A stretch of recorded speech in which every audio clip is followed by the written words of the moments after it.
I will never like give up on being my own boss because that is what I feel called to do. So if you feel called to run your own business, to start your own thing, to go out on your own, just do it, believe in yourself, and don't let anybody tell you otherwise. You're listening to the Quit Your Job and Get Creative podcast, where we talk about quitting your unfulfilling job and pursuing your creative entrepreneurial dreams. My goal is to help you realize earning a living doing what you love is possible for you. You'll hear stories of women who have quit their 9-to-5 jobs and started their creative businesses. You'll learn how they did it, the ups and downs, and secrets to success. I believe that you are good enough and capable to live out your dreams. I'm your host, Jocelyn Clarkson. Now, let's get started. Welcome, Caleigh. I'm so excited to have you on the show. How are you? Good. Thank you so much for having me. Of course. Why don't you tell our listeners where you're calling in from? I am from Louisville or Lowville or Louisville, however you want to say it, Kentucky, the home of the Louisville Slugger Museum. But it's a big controversy on how to pronounce it. So, I think I've been pronouncing it wrong the whole time. So I guess if there's no right way, I can't be wrong. So there is no right way. Yeah. Well, thank you so much for being on the show today. Well, I'm so excited to have you. And today, Caleigh, we're going to be talking about how to repurpose content to increase your audience and save time. So the way I like to start the podcast is by asking you this question. So what did you want to be when you were a young girl? Oh, geez. So many things. I always wanted to be like a business owner. Like I remember having like a lip gloss business when I was like in the second grade. I wanted to be a baker for a little while, which I ended up doing that while I was in college. So that was fun. But I didn't ever really have I wanted to be a teacher for a little while. I didn't ever have like a specific like thing that I stuck with.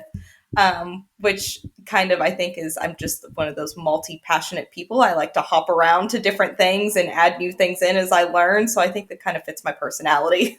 So where did you grow up and where did you go to school? Yeah, so I grew up in Evansville, Indiana. We moved to Louisville for my husband's job. He's a software engineer. And I lived in Evansville. So I went to a super small community college for college. And then I was thinking about going back after we had moved here and going to U of L and getting my master's or something in early childhood education, and then switch to the entrepreneur journey and realize that I didn't really need my degree in the first place. What attracted you about early childhood education? What about that was so intriguing to you that you decided to study that? Yeah, so I had our oldest daughter. I had her young. I was 18 when she was born. And I was really focused on supporting her in the best way possible and making sure that all of her developmental needs were met. And, when you're a young mom, there's a lot of pressure to do everything right. And I didn't want to do everything right, in the stereotypical, especially in Indiana, it's, it's basically the South in Evansville. So there's very stereotypical ways to parent your children. And I didn't want to really do that. I wanted to do what was best for her. And so that kind of led me down that path. And then as she got older, I feel like I just kind of phased out of that period of my life because I got all the information that I needed from it. And yeah, so it just kind of was a phase that really helped me support her and grow as a mom. But then it just I grew and went to a different phase in my life. Yeah. So once you finished school, you said you ended up working in that area, or did you get a different type of job right after college? Yeah. Yeah. So I worked in early childhood education for 8 years. I ended up being the assistant director at a childcare center. And that's where I really realized oh, this is not what I want to do. Cause I always had that goal of working to the top. And then I got to the top and I was oh no, this is not for me. Yeah. So, it's interesting. I like to, ask our guests, right? What were some of the ways that you figured out, or some of the signs that you felt that made you realize, okay, this isn't it? Yeah, I think the biggest things were I was always bringing work home with me and I was never detaching from it. It was my whole life. It was all consuming. But the biggest thing is it was my oldest daughter's 6th or 7th birthday. I feel like it was her 6th birthday. And her little sister went to school with me every day because, I worked in childcare, and it was her birthday, and we didn't get home until like after dinner time. So it was just her and her dad at home for dinner. And she was like, my birthday was great, but I wish you and Sissy would have been here for me, like to Mhm. celebrate with me. And I was like, okay, that's it. And then that's when I went and like started scrolling through the internet, trying to find something to do to work from home. And then I like got thrown into being a virtual assistant and still was like working with people in the early childhood space. And then it just grew and grew and grew from there. And it was full of pivots, which were all very scary and nerve wracking. And I've invested a ton of money, not only in like my college education, but different trainings and things that I don't necessarily use anymore, but I've like learned and grown from each one along the way. So I like think that as I've gotten my investment back, like it helped me grow as a person, as a business owner. And then I just keep pivoting until I find, what works for me in that moment. Yeah. So tell me about the strategy that you took to quit that, director position. Was it something that you were doing the VA support in parallel to that on the side, or did you just come, home one day after the birthday and you're like, I'm done, and then figure it out from there?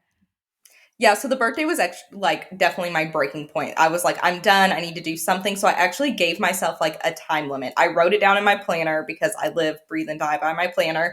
I wrote it down in my planner. This is the day you're putting in your notice. It was December 12th. I'll like never forget. December 12th, 2019. I was like, you're putting in your notice. I was like, okay, and this is my daughter's birthday is in September. So it was pretty quick. So I got those first couple of clients. One of them was like really rapidly growing, so I got a decent amount of work from her, and I like started making about half of what I was making in my 9 to 5 through the VA work. And then that's when I put in my notice and quit and went on it full time, because I was really like easily able to add in that extra income once I wasn't going to my 9 to 5 anymore. Was there a part of you that felt attached to this career path just because, you had gone to school for it? You had thought you wanted to be this. You kind of thought of yourself as a certain kind of person, right? Was there a part of you that resisted a little bit? Yeah, definitely. I mean, I had spent so much of my life doing that, and I still like am very passionate about like what kind of situations are the right learning environments for kids, and not every kid's the same, and like all of those things that I learned, like I'm still really passionate about. But it's Right. the environment, and all like anybody who works in education will tell you, like the environment is a lot of times really toxic and hard for the professionals in that area to really like thrive and do well personally and professionally. So I think like I definitely had to let go of like what I had envisioned my future to be. But I'm kind of one of those people that like I can envision a new future in like 5 seconds. So it was kind of easy for me to transition from it. Yeah, no, I find that too. I feel like every week I'm like, okay, maybe I'll do this. Maybe I'll try this strategy. And sometimes it's like, yeah, I feel like I'm multi-passionate as well, which can be a good thing, but it can also be also very hard because you feel like you're Yeah. doing so many things at once. But it's just kind of hard not to follow those inclinations and these like voices that tell you, okay, try this out, maybe try this. But okay, so you went to school, right? So you go through VA, then you get enough to quit the job. So at what point did you start the business, and why podcasting? Yeah, so I had done things like, the general VA work, building funnels. I ran Facebook ads for a while, all the things. And I like invested a lot of money to learn how to run Facebook ads. And then the algorithm thing started to change, and I was like, I don't like that. Like I want it to be like very like systematic. Like here's the steps you follow, here's what you do. That's just how my brain works. And so I started like looking back at things I had done in the past and ask myself, like, what did I really enjoy doing? What can have a big impact for business owners? And what can I create a system around that will make this work easier if I have like a good solid system in place? And so I came back to podcasting, and then I discovered all of the amazing things that you can do with a podcast. And that just really solidified that pivot. And I haven't pivoted again since, obviously. Yeah. So did you first start by starting a podcast, or did you like help podcasters and then develop your podcast? Like what came first? Yeah, so I started helping podcasters first, and then we launched our own podcast April of this year. Oh, so got it. So it's still fairly new. So tell me about your business partner or your co-founder. How did that match come about, and how did you morph that together? Like did you guys start it together, or did you start it and then she came in afterwards? So Shannon is my biz partner lady, and she is actually the mom of my oldest daughter's best friend. So we're both transplants. I'm from Indiana, she's from Michigan. We both moved to Kentucky at like the same time. Our girls went to the same school and started kindergarten together, and we just kind of fell into this relationship of like, we don't have any family here. Let's be each other's family and support each other.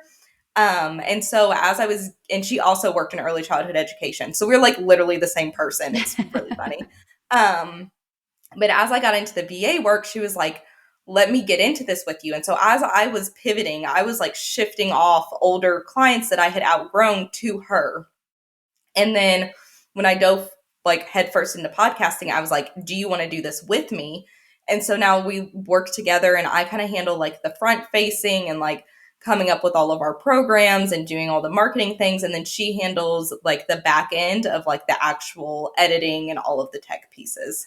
Yeah. And how have you found it to be having a business partner? Is it, I mean, I'm sure it can be difficult at times, but I'm also sure that it's awesome at times. So overall, what's been your experience for those thinking like maybe I should go into a business with a partner? Yeah, and I would like honestly, I would warn against it, but for me, it's worked out really well. So, like, you just have to be really confident in the person that you choose to do this with. And you have to like set really clear, like, and we have, of course, like had our like stumbles where there was like a miscommunication or things like that. I mean, that's going to happen. But the biggest thing is like knowing like how to talk about it and how to move past it and not like letting it get in the way of your relationship. Because like me and her, we still like take our kids places all summer long together and hang out on the weekends. And so like we're business partners and friends, which can get messy, but for us it really hasn't. And it's been like 2 years now. So No, that's awesome. That's when you know you have a really good connection, especially when you're able to separate the two. yeah. Um, so that's great. So, what were the first few days of your new business like? Like, what were those days like? Oh, crazy. Like all of the imposter syndrome and all of the excitement, like all in one little like tornado of craziness. Like like staying up all night trying to research things and figure out how to market things and doing all of this like research on other people in the space and trying to calculate how much money I needed to make to quit my 9 to 5 and just like all the things. But it's so exciting. And I think as entrepreneurs, we're constantly going through that cycle of like excitement, and then like you do the thing and then you're like, okay, now I'm done and I need to like rest for a minute, and then you go back up on that excitement again.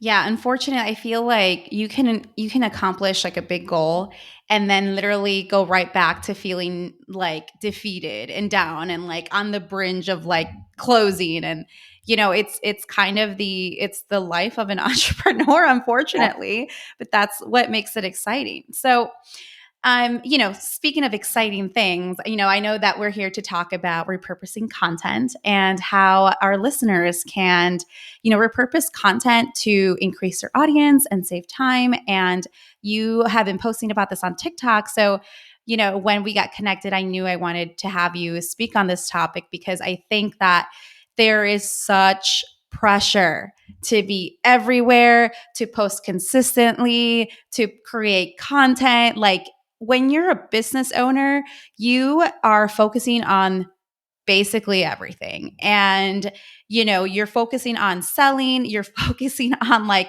creating that business. But then on the side, you also have this other full time and a half job of marketing. And so I think it just gets so overwhelming that oftentimes there is no strategy. Like, for example, I have in the past I've done the whole thing where you plan it out and you post and you schedule, but then that gets to be also overwhelming, right? And then I just kind of give up because I'm like, I can't create videos all the time. It's just so time consuming. So tell us what repurposing content is and why it's important for small business owners. Yeah, so there's kind of two camps in the marketing world. There's the people who say, like, only focus on one platform, only post that one platform, only show up there, because otherwise you're going to get burnt out. And then there's the people that say you need to be everywhere and it needs to be strategically optimized and you need to create different content for each of these platforms so that it's aligned directly with what that platform's looking for. And we kind of fall somewhere in the middle. So basically, what we do is we're like, we know you do not have time to show up on all of these platforms and create specific content that's optimized just for TikTok and then another post optimized just for Facebook. But we also know that your audience is everywhere. They're not just on one platform. So we want to get you on as many of those platforms as possible to increase that exposure and reach more of your people. So what we do is we start with the podcast as like the pivotal point of your marketing. And then everything else kind of like spirals around that. And it's kind of like a trickle down effect. So we start with the podcast. The content is optimized for podcast listeners because that's your like main conversion space. That's where people are building the know, like, and trust. That's where all the magic is happening. But you need to be posting on all these other platforms to increase that exposure. So we then take that podcast episode and turn it into TikToks and Reels and YouTube Shorts. And those can all be the same thing. We're just grabbing a clip from the podcast episode, which we're also recording in video and posting to YouTube as well. Because why the heck not? And then, so we're grabbing those video clips and posting them on Reels, on TikTok, on YouTube Shorts. That's one piece of content right there. Those can also go up as pins on Pinterest. And then you start looking at things like you can turn your show notes into a blog post. And then you can use those show notes and those blog posts for captions for a Facebook and Instagram post. And then you can create stories with a quote from the podcast and just a simple graphic of like your face and the guest face. And then those things can also go on Pinterest because they're the same size. And then they can also go on TikTok, Reels, and YouTube Shorts with music behind them because they're the same size. So once you have a system in place and really look at like where everything can be used and stop like putting all this pressure on yourself for everything to be like super specific for each platform and just focus on, I'm going to get stuff out there so that people who want to find me can find me on these platforms. Then you can kind of like do everything, but like without all the pressure. Wow, you are a genius. I thought I am repurposing content to a certain extent, but wow, there's a lot I'm not tapping into. Like my head is running with ideas. No, that Yeah. is such a very good point.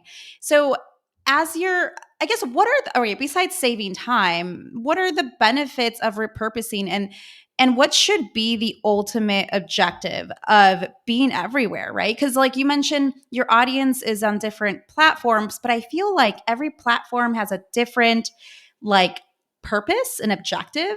So, I guess, going back, right? So, like, what are the benefits of repurposing? And then also, what should be the objective? Yeah, so the benefits are obviously like you're getting in front of all of these people without having to recreate the wheel each time you post. That also makes it really easy to schedule content out because like if you're in a platform like we use Later, and so you're able to drop that one graphic in for all the different platforms, then like drop the caption. And then if you feel so inclined, you can like edit some of the hashtags to make it more optimized for that platform. But really, you can just put it out there all with the same stuff on it. Focus on doing that first and then focus on optimizing later. And then, so like the main objective is obviously to reach more people. So we don't look, and this is from like a perspective of we've been doing this for a while and have like watched what happens through our clients' funnels. And so we don't look at like Facebook and Instagram posts, Reels, TikToks. Those aren't where conversions are usually made. We need to get people over to your podcast or your YouTube channel because that's where they're going to build that know, like, and trust with you, or need to get them onto your email list, which like typically how it works is they'll find you on some social media platform. They'll go listen to the podcast or watch the YouTube channel. You give a call to action at the end of the podcast episode to sign up for a freebie. They get on your email list, and then they're a purchaser once you put them into some kind of funnel, an evergreen funnel, or you do a launch and are sending emails out. However, your funnel system on your email end kind of works. That's the typical workflow that we like see happening. So this is really like an audience growth strategy at its core. And then it's going into the building know, like, and trust. And then once they get into emails, that's when we see conversions happen. Got it. So what are some specific call to actions that, our listeners can implement in their content that will lead them, say, to their website and get on their email list? Like, what are some things that you have seen that, that work? Hi, Boss Babe. I want to take a quick second to tell you about how you can get free business advice, coaching, and trainings from me for free. Yes, I said that right. Absolutely free. If you are thinking of starting a business or have already started a business, but you're not getting the sales that you want or are struggling in general, then you need to attend my free weekly live trainings. I cover topics like how to prepare to quit your job or how to get over your fear of showing your face online and so much more. You can register using the link in my show notes or simply go to my Instagram at Quit Your Job and Get Creative and click on the link in bio where it says free training and make sure to register. Can't wait to see you there and help you grow your business. Now let's get back to the show. Yeah, so what we really recommend, which I don't even do for myself because it's a lot of work, but we really recommend having a specific opt-in for each episode. And you can like reuse these. Like we have like a podcast launch checklist. So like I could plug that at the end of an episode. People are going to go get it and get on the email list, and then I can convert them on the emails. So or you can drive them to your Facebook group and collect their emails that way. There's all kinds of different ways to do it, but we really recommend having an episode specific call to action. So that can be like join our Facebook group to see the answers to questions that people had about this podcast episode. Or it can be join our email list to get this freebie or to join like this email challenge or whatever. You just want to drive them from the podcast because you can't identify those podcast listeners. You can't follow up with them. So you want to get them somewhere where you're connecting with them on like a deeper level and have more of their information. Got it. Okay. So yeah. So I guess that's a really good point to know is that the intent is to really gain that know, like, and trust as opposed to like straight selling and try selling straight from the beginning. And it seems like a much more organic way, kind of like leading them on a path. That kind of makes them if they, when they do convert, if and when they feel like they already know you and they've known you for quite some time. Okay. So what types of content can we be repurposed? So you mentioned podcasts, but let's say some of our listeners don't have podcasts. What are some other types of content that they can create that they can repurpose through to different platforms? Yeah, so obviously like a YouTube video is very similar. So that is an easy way to go. Also blog post. I've had 1,000 people come to me and be like, I want to launch a podcast, but I'm scared I'm not going to have enough content to talk about. And I go to their website and they have 3 years worth of blog post on their website. And I'm like, there it is. There's your content right there. So go through and find like, if you've done blog posts, if you've done like a TikTok or something like that, like make sure that you're spreading that information to all of the places. Don't just let your content be one and done. Like I do Facebook Lives and I'll then download them, send them out in an email, grab clips and put them on TikTok. So there's all these different like strategies and ways you can come at it, but at the core, it's still the same workflow. Wow, yeah, I do like that idea of the email, like emailing that. What about reposting the same content? Does that have kind of the same weight, or is that a no-no? So reposting on the same platforms or like reposting Yeah, so across? like let's say you post a video on Instagram and then you repost that same video, same caption 3 weeks later, like pulling it back from the bottom of the feed and bringing it back up. Like, is that something that you've seen that works? Yeah, so there's a lot of different thoughts on this. And as we know, the algorithm is always changing.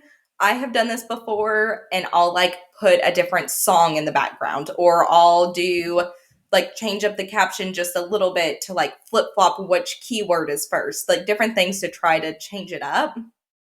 I don't think that it's a no-no, especially like on Pinterest. Pinterest like loves when you repost content. There are like some caveats to it and some like basic rules to follow. I would just make sure that like you're not just constantly reposting the same video. Like there needs to be a couple of weeks of content in between a repost. Got it. Okay. Yeah. So I think the idea here is using the same content idea, the idea behind the content that you're creating, and finding different ways to get creative and repurposing that. So I know on your TikToks you talk about macro content, and I honestly have not heard that term before. Can you tell us more what that means? Yeah, so macro content is a term from my brain. There's probably somewhere out there that has used it, but that's just what I call it. So I call it macro and micro content. So macro content is basically your podcast or your YouTube video. It's the big piece of long form content. Some people would throw blog post into this, but I consider blog post as a piece of micro content because it's one of the things we're repurposing into. So macro content's that big piece of long form content that you're going to pull everything else from. So then you have your pieces of micro content. So all of the social media posts, blog posts. If you're cutting down your YouTube videos, I would consider that micro content too. But it's basically just the one big piece of content that is the inspiration for all of the other pieces. Got it. The main piece that kind of funnels everything down. And then, Right. so what platforms do you think businesses should be on? Because there's a lot, right? What are some of the core platforms that you find that are like, okay, you need to have a presence in these X amount of platforms? Would you say are the core platforms for you? Yeah. Yeah. So I would say it depends. Like if you're a business to business, that's a lot of businesses. But I would say you would throw LinkedIn on this list as well if you are a B2B business and are working like more with corporations and things. But my core would be Facebook, Instagram, TikTok, and Pinterest. And then also like putting things up on your website that you can then link back to.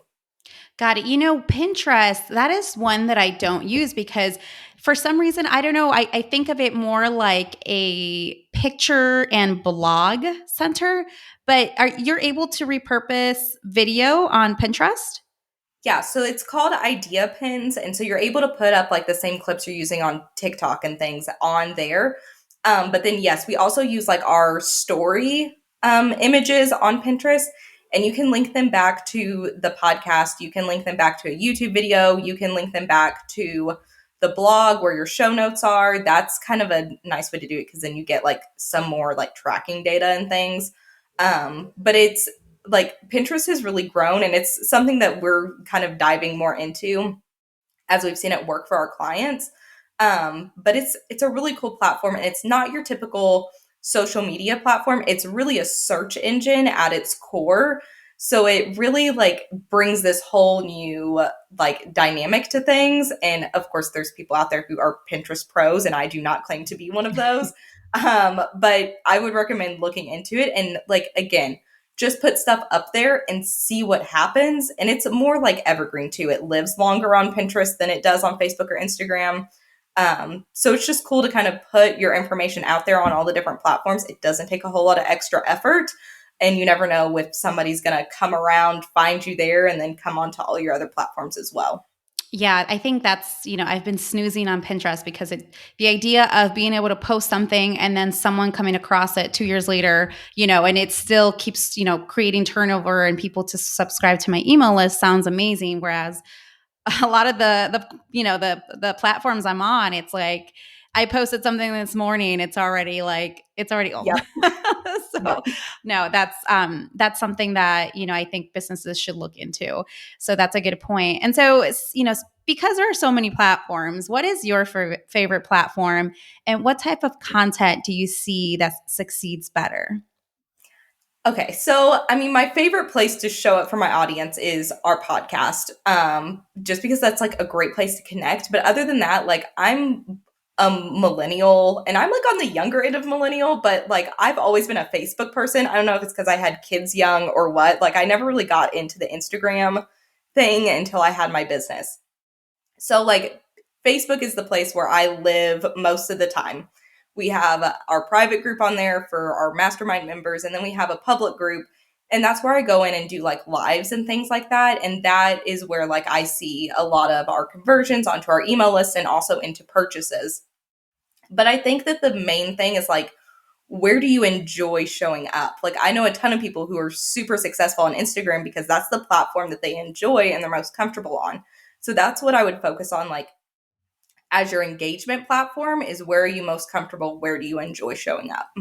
Got it. Now that's a good point because if you don't enjoy it, you're just going to stop. And is there a specific type of content that you see that does better? Like, is video better than pictures or audio over video? Like anything that you've noticed? Yeah, I mean, that's always changing, but video, of course, has been kind of top of the game for a while now. And so that's what we're really seeing. Like, that's how you're going to access new audiences. That's how you're going to find new people. That content gets pushed to the top of the feed of people who are already following you. Um, but then also, you can do like something that's been doing really well is like just a static post with like your picture and your name at the top. It almost looks like a Twitter feed post, and then the text below it, and then like a moving background. So, like a beach or like somebody walking through trees, Mm-hmm. and then you play a trending sound behind it, and those have been doing really well. So it's kind of fun to like keep up with all the trends, but at the same time, like don't put too much pressure on it. Just like no, video is here to stay. Every platform's kind of preferring it at this point, so just make sure you're putting some kind of video content out there. Yeah, no, I totally agree. And with being able to post on different platforms, there's got to be tools that make our lives easier, right? So, what are some of the tools that you use to repurpose content? You mentioned later, or you mentioned one. Yeah. Are there other ones that you recommend will help, you know, edit, push out the content? Yeah, so we use it's called Descript, Descript. And it allows you to edit your audio, your video, and your transcript all in one go. And they're updating right now and adding some really cool stuff. Like they're adding, it's called storyboards, where you can like add in cool graphics to your YouTube videos and like all the things that you see the YouTubers do, where like things pop up in the background. So they're adding that in, so you can do it all in house. And then they're also you're able to pull what we call audiograms from directly from Descript, which is just an audio clip with a static graphic. You can pull your video clips from there, and they just added story size. It used to only be feed size, so we were like super excited. I think we had a party like jumping around the house when they released story size. So that is like the super tool to allow you to get all that content, break it down, add your intros and outros, edit the audio, edit the video, get the transcript, all of the things. So then we use Canva, obviously, to make all the graphics and things like that. And then we use Later as our scheduling platform. I've used like 10 different scheduling platforms so far, and it is my absolute favorite. It's just like works with how my brain works. And so that's where we go to schedule all of the social assets out, and it lets you select multiple platforms and drop one piece of content into the calendar, and then you can do like one caption across the board and then go back in and like tweak them for each platform before you Yeah. schedule it. Okay. No, that's super helpful because I think oftentimes when people aren't aware of these tools, that I used to be one of those people. I would have to go in and repost on every platform, and that's what made it like, even though you're repurposing, like it still takes a lot of time to copy paste and to come up with hashtags, even though you're uploading the same, and to also reformat because reels Yeah. and stories and videos are different sizes. So that's a really, really good list to look into if you're looking to repurpose content into like really save time. So, Caleigh, one thing I admire about you and one thing that I think led us to this conversation here is that you are front and center of the business. I mean, when you go to your TikTok, you are telling, there's videos of you giving tips, there's videos of the podcast, like your face, like you are the front and center of the brand. And you're also very confident when it comes to posting videos and, putting yourself out there, being on podcasts. Were you always like that? Like, were you ever camera shy? Definitely. And I think like first of all, thank you for saying I show up confidently because it's definitely something I have worked on. My first podcast episode, I think I sat like in front of my computer, scared to hit the record button for like 15 minutes.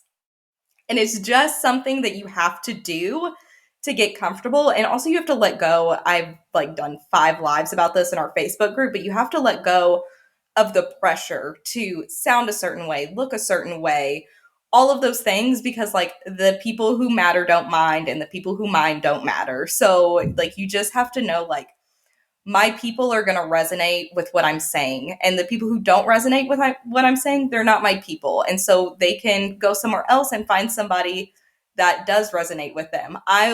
My clients show up to our calls with their baby on their lap and a stain on their shirt and their pajamas still on and no bra. And I'm like, hey, you look great. How's it going? And that's just like who I am. Like, everybody's always welcome at my house. Come on in. Don't have to bring anything. Don't judge me for the dog hair on my floor, and I won't judge you for the dirt on your kid's face. It's just how I roll. And so you kind of just have to let go of like all of the pressure to show up as this like super professional business owner and just like be your authentic self, because that's what people want to see. And that's what's going to make you the most comfortable as well. I 1000% agree. I think in this era of everything, being Photoshop and filters and people just like staging and only posting the good things, it's refreshing to see when people are authentic and vulnerable and just like real. And so I feel like actually that's good for business as well. So like not only is it awesome to, practice that muscle, putting yourself out there, but it's also a good business move. It's good for people to be able to relate to you. It just makes you much more relatable. Obviously, if it's authentic, not like if it's fake. But Right. yeah, I think that it's something that our listeners might struggle with is putting themselves out there because they're not used to it, and especially at the beginning stages of starting a business, you're afraid of failure. So if you put yourself out there, then you're making yourself vulnerable, right? And it makes it real. So, I think that's a good point to be able to just exercise and start and, try not to think about what people are going to think of you. Yeah. Yeah, for sure. And it definitely is something that comes with time. And that's what like a lot of people, they're like, I want to start a podcast, but I'm too scared. I won't have anything to talk about or nobody will want to listen. And I always tell them to be a guest on other people's podcast first, because then you get like a feel for the flow and the host is going to be asking you questions. And if you just try to respond naturally and honestly, then you're going to like just get into the flow and get more confident with your speaking skills. No, I definitely agree. So thank you, Caleigh, for giving us all these amazing tips on repurposing content. And I want you so I'd like your advice. So a lot of our listeners are listening to this podcast or in the car right now, driving to a job that they hate, driving to a job where they feel miserable. They're thinking about starting their businesses, but they don't know where to start. What are some actionable steps that you would tell women out there listening who want to start a business, but either are too afraid or don't know where to start? Yeah, so I always say just do the dang thing. Like, don't stress about it being perfect. Don't stress about like being judged or people thinking you're crazy or this is never going to work out. Again, those are not your people. We don't care about their opinions. So, like, just put yourself out there, start networking in some Facebook groups. Like, Facebook groups are where it's at. Like, that's where to find your tribe. That's where you can find the people who like align with you or wanting to do the same things, and like don't get down on yourself. And I still to this day do this. You can ask my husband. Like, I'm always a roller coaster. I'm like up, up, up, everything's great. We made all these mastermind sales, and then I'm like, oh, but nobody watched my live this week. My life is a failure. I'm such a fool. What am I doing? Like, and just know those feelings are natural and it's gonna happen. And that does not mean that you are a failure. It's just a natural human emotion. And it's okay. Keep going, keep at it. Don't ever give up, because giving up on your business, like, to me, it's the same as giving up on myself. Like, this is what I wanted. Like, I can pivot as many times as I want, but I know that like working for somebody else is not what's aligned with my soul and with who I want to be as a person. So like I could switch and start my own bakery out of my house tomorrow, and that's still like fine. That's still doing something like that is aligned with me. But I will never like give up on being my own boss, because that is what I feel called to do. So if you feel called to run your own business, to start your own thing, to go out on your own, just do it, believe in yourself, and don't let anybody tell you otherwise. That is beautiful, Caleigh. Yes, if you feel called, answer the call. Pick So up the what, phone. right? Like pick up. Where can people find you if they want to learn more about you, your services, and just follow your journey? Yeah, so obviously we're everywhere because of repurposing content, but the best place to connect with me is on Facebook. You can join our group. It's all things podcasting. I'm kind of on a little bit of a hiatus in there right now because we've got some things going on in our mastermind where we're teaching people how to repurpose their content and launch their podcast. But you can always send me a friend request. I accept almost all of them. Send me your friend request, join the Facebook group, and I'd love to connect with you. Happy to answer any questions, chat, all of the things. Awesome. Well, thank you so much, Caleigh. And I hope our listeners really take your advice and start implementing some of that repurposing into their marketing strategy. So thank you so much, Caleigh. Thank you. Thanks so much for having me on. Thank you so much for listening to another episode. I truly hope you learned something new or became inspired to start your business. Make sure you're following me on Instagram so you can stay updated on new episodes. That's Quit Your Job and Get Creative. And if you ever have any questions around business or quitting your job, please don't hesitate to reach out to me via Instagram message. I'm here for you. See you in the next episode.